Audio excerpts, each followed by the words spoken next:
Doctor साहब, आपकी नज़र में बिलावल ने जो सवालात उठाए हैं वो दुरुस्त हैं या बिलावल सैलाब पर सियासत कर रहे हैं? देखिए, उन्होंने बाहर जाने से पहले ये दोनों बयान दिए हैं यहाँ पाकिस्तान के अखबारों में। दोनों बयान छपे हैं, दोनों बातें छपी हैं।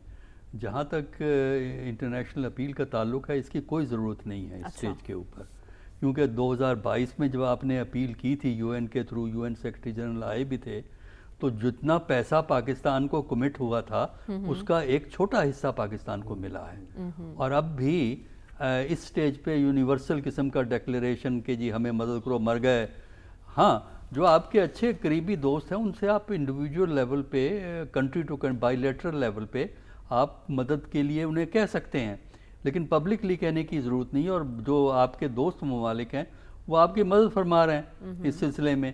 और फिर दूसरा ये है कि आपको मदद की अंदाज़ा उस वक्त होगा जब ये पानी अब का उतरना शुरू हुआ है। केपी में कम हो गया है, पंजाब में कुछ हिस्सों में कम हो गया है।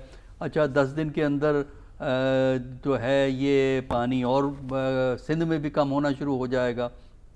तो उसके बाद लॉस असेसमेंट किया जाता है कि डैमेजेस क्रॉप्स को कितना हुआ है, कितनी क्रॉप्स बच गई हैं। अच्छा, और अगली जो क्रॉप जाके नवंबर में लगती है, गंदम वगैरह की जो क्रॉप्स होती है, उसके लिए क्या तैयारी ज़रूरी है, बीज किस तरह फ्री प्रोवाइड करना है। जिस तरह हुकूमत सोच रही है कि इलेक्ट्रिसिटी इन इलाकों में फ्री दे दी जाए, जी। तो ये इस किस्म के फैसले हुकूमत को करने चाहिए। हाँ, वो IMF से बात उठा के इसको फैसले करें, लेकिन एक यूनिवर्सल अपील की ज़रूरत नहीं। जहाँ तक बेनज़ीर वाली जो बात कर रहे हैं, जी। वो भी दुरुस्त नहीं है। देखिए, इस फ्लड में जिन लोगों को नुकसान हुआ है वो सब के सब बेनज़ीर इनकम सपोर्ट फंड पे नहीं है। बहुत कम लोग हैं उनमें से। बेनज़ीर इनकम सपोर्ट फंड में कुछ लोगों की एवेल्युएशन करके एक उनके पास लिस्ट मौजूद है जिनका उनकी मदद की जाती है। अब फ्लड के अंदर तो बहुत से ऐसे लोग इफेक्ट हुए जो उस लिस्ट पे है ही नहीं, रजिस्टर्ड ही तो नहीं आप है। किस तरह उनकी, अगर आप बेनज़ीर इनकम सपोर्ट फंड के नामों पे जाएंगे, वो तो सिर्फ एक खास तबके पर जाके रुक जाएगा। आम किसान है, मजदूर है, सब उनको जिनको बेनज़ीर इनकम सपोर्ट फंड का पता ही नहीं है, तो उनकी आप मदद कैसे करेंगे? इसके लिए आपको सेपरेट असेसमेंट होनी चाहिए। आपको ये देखना चाहिए कि क्या नुकसान हुआ है। इसमें जो आपकी जो लोकल एडमिनिस्ट्रेशन है, जो प्रोविंशियल हुकूमत के तहत होती है, उसका बड़ा रोल होता है। किस तरह ऑनेस्टली, बिलावल तो कह रहे हैं कि ज़ाती तौर पर यकीन दहानी कराई है वज़ीर आज़म ने कि बेनज़ीर इनकम सपोर्ट प्रोग्राम के तहत रिलीफ फराहम किया जाएगा।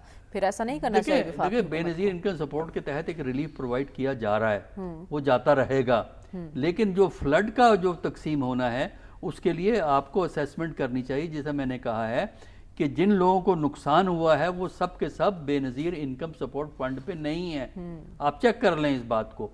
अब इसका तरीक़ाकार ये है कि जो आपकी लोकल एडमिनिस्ट्रेशन है, डिस्ट्रिक्ट एडमिनिस्ट्रेशन है, जो प्रोविंशियल हुकूमत के तहत होती है, वो एक ऑनेस्ट एंड फेयर काम करे, कमिटमेंट से काम करे, ये इस जज्बे से काम करे कि उन्होंने लोगों की मदद करनी है, और वो सही असेसमेंट प्रोविंशियल गवर्नमेंट को दें।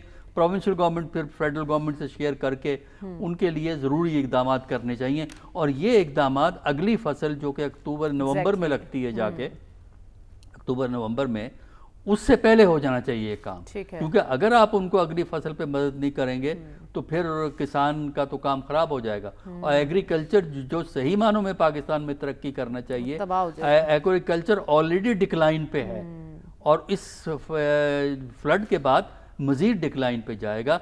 लिहाजा अगर पाकिस्तान की इकोनॉमी को सॉल्वेज करना है, सबसे पहले आप अपने एग्रीकल्चर को संभालिए, उसके बाद फिर आप देखिए इंडस्ट्री का क्या नुकसान हुआ है। ठीक है, फिर इंडस्ट्री की मदद कीजिए। ठीक है, तो आप कह रहे हैं पहले नुकसानात का तखमीना लगाया जाए, फिर उसके अजाले की सूरत जो है आप उस रिपोर्ट के तहत इक़दाम करें। डॉक्टर साहब, आपकी नज़र में क्या बेहतरीन फैसला है ये, या यहीं पर बात रुक जानी चाहिए या मामला इससे आगे बढ़ना चाहिए? देखिए, ये अजीब सी बात है कि IMF से परमिशन ली जाए। IMF के इतने ग़ुलाम बनने की ज़रूरत नहीं है। बात यह है कि किस किस चीज़ के लिए परमिशन लेंगे। आज आप बिजली के बिल की बात कर रहे हैं, रिलीफ तो आपको और भी देना है बीजों के सिलसिले में, ताकि नई फसल लग सके। खाद के सिलसिले में भी कुछ आपको रियायत देनी पड़ेगी, और भी पता नहीं हाउस कंस्ट्रक्शन के लिए कुछ उनकी मदद करनी पड़े। तो इसका मतलब है कि हर काम के लिए आप IMF से पूछेंगे। मेरा ख्याल है हुकूमत को खुद फैसला करना चाहिए, IMF को इन्फॉर्म कर देना चाहिए कि हम ये फैसला इसलिए कर रहे हैं कि ये इमरजेंसी क्रिएट हुई। IMF इस बात को उसको उनको ऑलरेडी पता है कि पाकिस्तान में किस किस्म का फ्लड आया, इसलिए कि हर इंटरनेशनल चैनल पे ये न्यूज़ आई है पाकिस्तान के जो फ्लड की, पंजाब में ख़ासकर जो तबाही फैली है। तो इसलिए ये कहना कि जो उनसे पूछेंगे फिर हम देंगे, गवर्नमेंट को फौरी तौर पे ऐलान कर देना चाहिए। अगस्त सितंबर 2 महीने के बिजली के बिल इनको बंद करें और बाकी भी रियायतें जो हैं वो दें। हाँ, उनको इन्फॉर्म कर दें कि ये हमारी मजबूरी है, इसकी वजह से हम ये कर रहे हैं। लेकिन ये कहना कि उनसे पूछा जाएगा, मतलब ये है कि आप क्यों अपने आप को इतना नीचे दिखाना चाहते हैं। इंटरनेशनल मॉनेटरी फंड है या इंटरनेशनल फाइनेंशियल इंस्टीट्यूशंस का, कि वो आप उनके बगैर आप फैसले नहीं कर सकते। फैसले खुद करने चाहिए और अपने हिसाब से करने चाहिए, क्योंकि जितना आप उनके आगे मांगेंगे उतने ही उनके दिमाग खराब होंगे। लेकिन डॉक्टर साहब कर्ज लिया हुआ है उनसे, तो ऐसी देखिए कर्ज लिया हुआ है तो ज़्यादा कर्ज ही बंद कर देंगे ना आपका। आपको कर्ज की 2 किस्तें तो मिल चुकी हैं ना, अव्वल तो वो नहीं करेंगे, कम से कम इस बुनियाद पे नहीं करेंगे। इस बुनियाद पे नहीं कर सकते, क्योंकि मैंने बताया ना कि ये इंटरनेशनल न्यूज़ है पाकिस्तान का फ्लड, लिहाजा इस पे नहीं होगा। इस पे इतना ज़्यादा परेशान होने की जो है वो ज़रूरत नहीं है।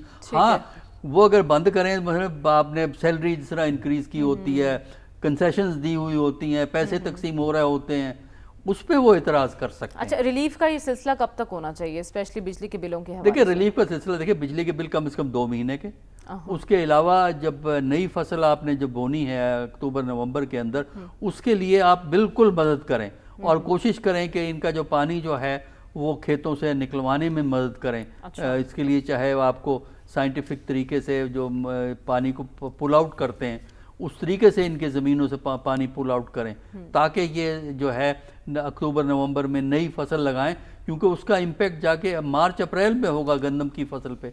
गंदम आपके यहाँ सबसे ज़्यादा इस्तेमाल होती है, और अगर गंदम की फसल ख़राब हो गई या पूरी तरह नहीं हो सकी तो पाकिस्तान के लिए मार्च अप्रैल में एक और नया क्राइसिस खड़ा हो जाए। ठीक है, तो इस तरफ तवज्जो देने की ज़रूरत है। ठीक है, इस तरफ तवज्जो देने की ज़रूरत है।